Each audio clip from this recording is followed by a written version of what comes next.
ગભરુભાઈના આંગણે સરસ મજાનું સંતવાણીનું આયોજન કર્યું છે.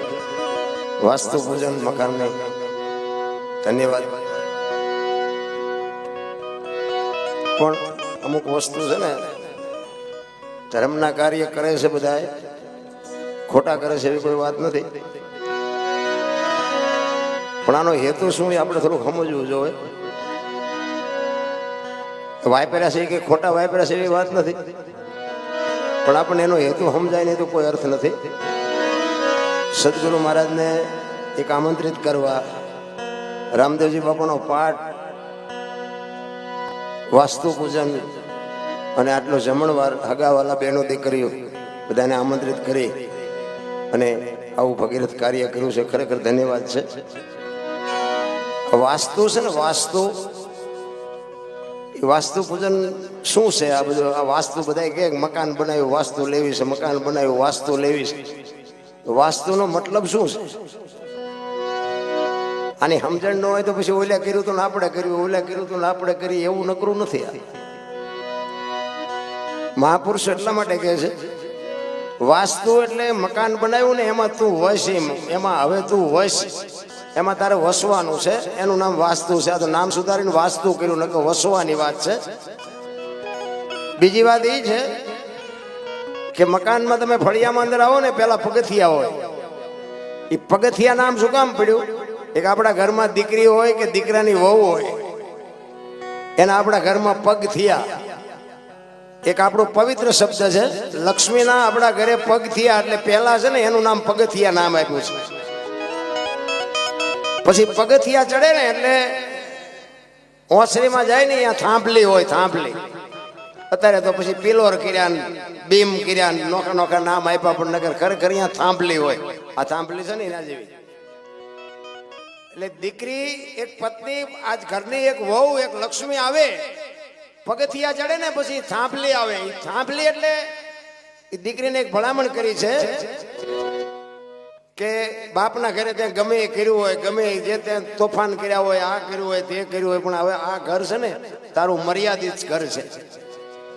એટલે આ હવે તું બહુ ઠેકડા ન ભરતી, થા ભલે, એમ કે ભલે થાજી, એને થાંભલી કહેવાય. પછી આગળ આવો, આગળ જાય ને એટલે ઓસરી કહેવાય. ઓસરી આવે. ઓસરી એટલે પોતાના માત પિતાની, પોતાના ભાઈઓ કુટુંબની મમતા ઓસરવાની છે, ભૂલવાની છે, આને તારે અપનાવવાના છે, એટલે એને ઓસરી કહેવાય. પછી અંદર આગળ જાય ને પછી રૂમની બારણું આવે, એને બાર હાક કહેવાય. બાર હાક.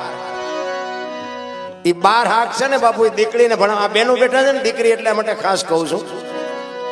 એ દીકરીને ભલામણ કરી છે કે તું એક ખોટું પગલું ભરીશ ને તો હાથ પેઢીનું નામ બોલાઈ જાય છે. આ બાર હાક ઉજળી કરવાની છે તારે. આ દીકરીને ભલામણ કરી છે. એટલા માટે જ મહાપુરુષોએ કીધું છે કે ધરાવીને ધાનનો નીપજે, કોડવીને માડું ન હોય, જેળ જકરા નીપજે, જેની જનેતા હોચલ હોય.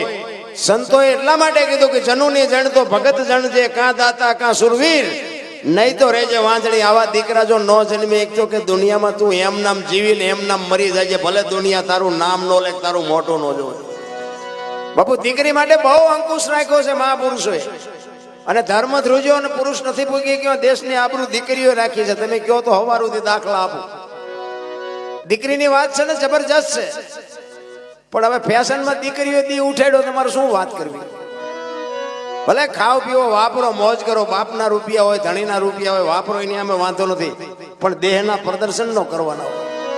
એટલા માટે આ વાણી છે ને, વાણી બાપુ નિરલબાઈની છે, દીકરીની વાણી છે. દીકરીએ ગાઈ છે આ વાણી. નિરલબાઈએ કીધું છે કે અધૂરિયાને ન હોય દિલડા કેરી વાત, કોક નર પૂરા મળે તો રાવું રેણી. આ બધા બેઠા બધા માણા છે, બધા પૂરા નથી. પણ કોઈને આંગળી મૂકીને ન કહેવાય તું અધૂરો છું, તું પૂરો છું, ને કે અમારા વાહ ભાંગી નાખે. કહેવાનો મારો અર્થ, નિરલબાઈએ કીધું કે અધૂરિયા અરે પોતાના અંતરની વાત કરાય નહીં. અંતરના ઉડાણની કોક વેધુને કરાય વાત, એને સોરે નો સિતરાય, સિતની વાતું શંકરા.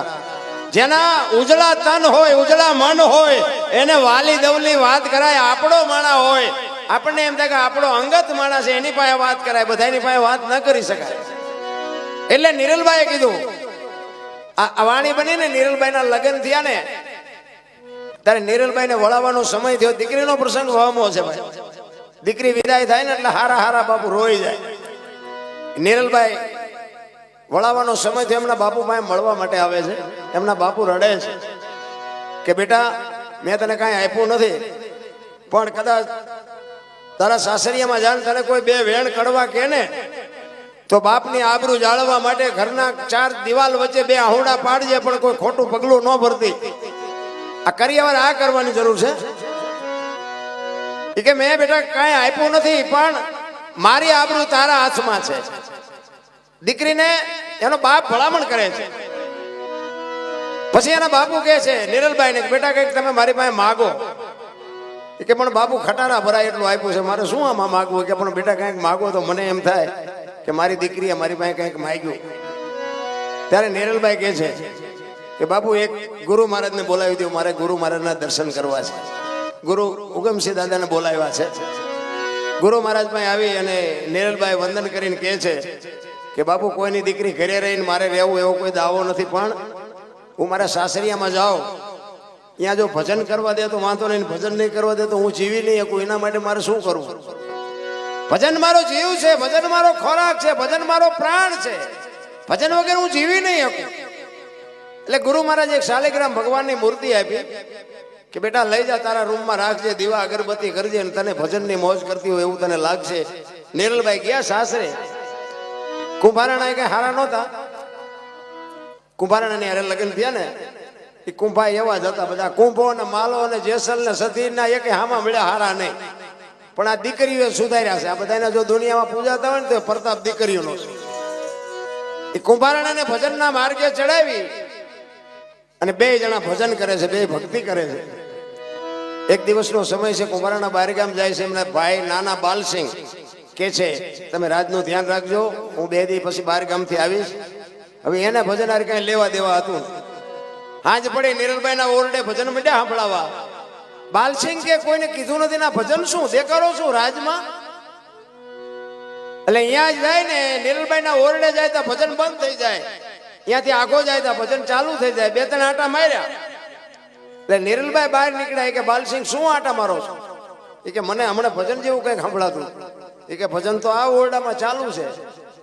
તો કે મને કેમ નથી સંભળાતા? એ વખતે આ નિરલભાઈ કીધેલો કે અધૂરિયાને ન હોય દિલડા કેરી વાત, કોક નર પૂરા મળે. તમે તો અધૂરિયા છો, તમને આ ભજન સંભળાય? અને આમાં એટલા બધા બેઠા છે ને, બધાને ભજન કાને સંભળાતા છે, પણ માઇલ પર નહીં ઉતરતા. અધૂરિયા હોય ન ઉતરે, એને અધૂરિયા કહેવાય. ઘણા કહે ને કે શું ગાયું, મને કઈ ખબર જ ન રહે, સમજી લેવાનું કે અધૂરિયા. આ બધા ન બે. નિરલભાઈ એના દેરને કહે છે કે તમે અધૂરિયા છો, અને રૂવાડા ઉભા થયા ભાઈ. એ કે રાજપાટ ધન દોલત હીરા માણેક હાથી ઘોડા તમે અધૂરિયા કયો છો? એ કે તો બધું આયનું છે, ભેગું આવે એવું શું કર્યું? પછી એને હબાકો આવ્યો ખરું, ભેગું આવે એવું કાંઈ નથી કર્યું. કે તો માર કે છોડો ને મરી જશો, કોઈ બાપો ધણી નહીં થાય. તો કે આ રાજ ભોગું છું ઈ શું છે, અને આ તમે વાત કરો છો ઈ શું છે? તો કે ઈ તમારે સાંભળવું છે? તો કે હા. તો નિરલભાઈ કહે છે સાંભળો. નિરલભાઈ કહે છે હું કહે છે કે આ તમારી જિંદગી કેવી છે એ તમારે સાંભળવું છે ને? તો કે હા. કે સાંભળો.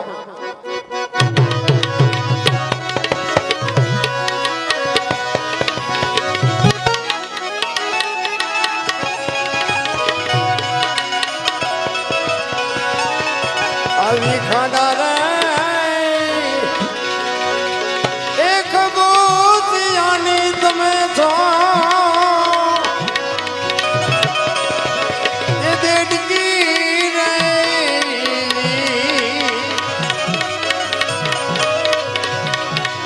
આવી ખાડા રે એક બોતિયાની બાયલ તમે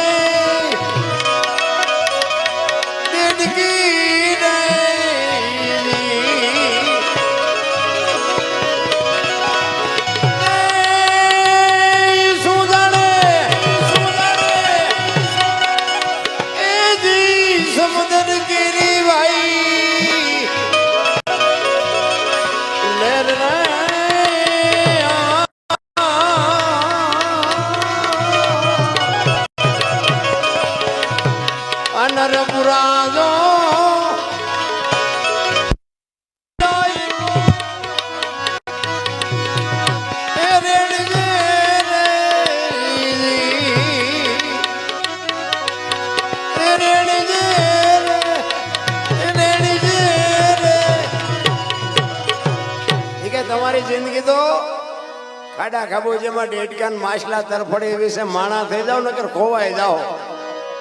અને વાત એ સાચી નથી. આ મકાન ને ગાડીઓ ને બંગલા ને નોકર ને ચાકર ને આમાંથી ભેગું શું આવે? ભેગા તો આ દુનિયા અમને કહે છે રાગડા તાણે રાગડા, પણ રાગડા જ ભેગા આવવાના છે, કોઈને કઈ હારે નથી દેવાનું. એટલે જ મહાપુરુષો નિરલભાઈ કીધું કે માર્ગે સણો નકર ખોવાઈ જાઓ. ભાભી બાપુ દિયર ને આટલી વાત કરે, દિયર હકણા રે. પછી બાપુ બાયલ ને એમ થયું કે હારું કરવાનું રહી જાય છે ને ન કરવાનું થાય છે. તો કે હવે આના માટે શું કરવું પડે? મારે આ ભજનમાં મારે બેહવું હોય, આ ભજનમાં મારે જોવું હોય, તો આના માટે કરવું શું પડે? તો કે તો ભજનમાં ભળવું પડે, સદગુરુ બનાવવા પડે, ગુરુ પાસેથી કઈ જ્ઞાન લેવું પડે. એમનામાં કઈ ખબર ન પડે. ભજન ભજન એમનામાં સમજાય એવી વાત નથી. ભલે બધા બેઠા હોય ભજનમાં ગયા હતા, ભજનમાં ગયા હતા, પણ ગયા હતા કઈ કોઈ ઉતરતું જ નથી મારી પાસે. એની માટે બાપુ માથે સમર્થ સદગુરુ જોવે. સદગુરુ સિવાય બધું સમજાય એવું નથી. અને જો સમજાય જાય ને તો અમને કોઈ બોલાવે નહીં. એવી હાવ એલી વાત નથી. પણ સદગુરુનું શરણ મળી જાય, સદગુરુના શબ્દો ઉપર ભરોસો હોય અને બાપુ જો કઈક એના આશીર્વાદ મળી જાય ને જો મેળ પડી જાય તો એવું હાવ ખિસ્સામાં કાંઈ છે નહીં, ગુરુ પાસે કોટલી તમને આપી દે મુક્તિ મળી જાય એવું નથી. ઈ બાયલ ને કીધું કે આના માટે માર્ગે ચડવું પડે. તો કે હવે આના માટે શું કરવું પડે? કે તો ઈ સંતના શરણે જવું પડે, ભક્તિમાં ભળવું પડે, સત્સંગમાં બેહવું પડે. તો કે હવે આવા ગુરુ ગોતવા ક્યાં? અને સાચી વાત નથી, ક્યાં ગોતવા ગુરુ? કઈ દુકાન તો છે નહીં, આ મોંઘા મળે છે, સારા મળતા છે. ગુરુને ક્યાં ગોતવા? આખા કપાળ રંગ્યા હોય, સ્ટેશન સુધી ડેર ખાવ હોય, આપણે હેલા જતા હોય વાંયથી હાથ કરે, એ ભગત ખડા રે તેરા બેડા પાર. તમે રોટલા આટું વંડિયું ઠેકો, શું બેડા પાર કરો? ક્યાં ગોતવા? એટલા માટે કે છે કે ઈ તમારા અને જયારે ભાવ જાગે, પ્રેમ જાગે, પ્રીત જાગે, તમને જયારે વેદના થાય, ચિત્તની શાંતિ, મનની પ્રશંસા, દિલની દાતારી, ગુમડાની રૂજ અને ટાટિયા તાવની ટાટ, આટલું માલકોરથી આવે. એક તમારો અને મારો ભાવ હોય ને તો તમારે મારી પાસે આવીને વાત ન કરવી પડે, તમારી મારી આંખ વાત કરી લે. આ ભાવ જાગે, માણસને બોલવું ન પડે, આંખ વાત કરી લે. ત્યારે નિરલભાઈ બાયલ ને કહે છે કે એવા જે માણસો છે ને એના મોઢા ઉપર નૂર ઝરતા છે. અને એવા જે કપટી છે ને એ સાંભળા ભલે ઉજળા હોય પણ માલિકોરથી અંદરથી કાળા છે. અને વાણીમાં બાપુ નિરલભાઈ કે છે બાયલ ને શું કે છે?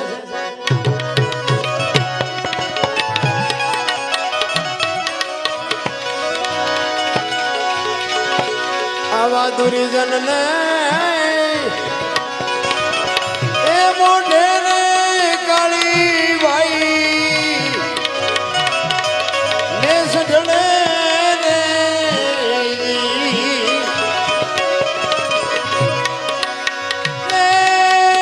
મારા હરિજન ને એ જીવર દે ભાઈ લોક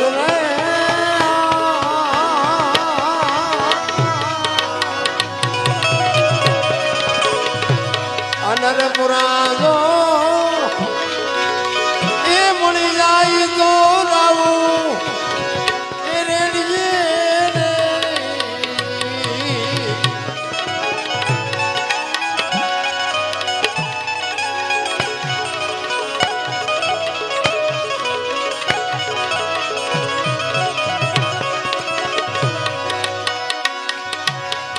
અવારા ઢોળના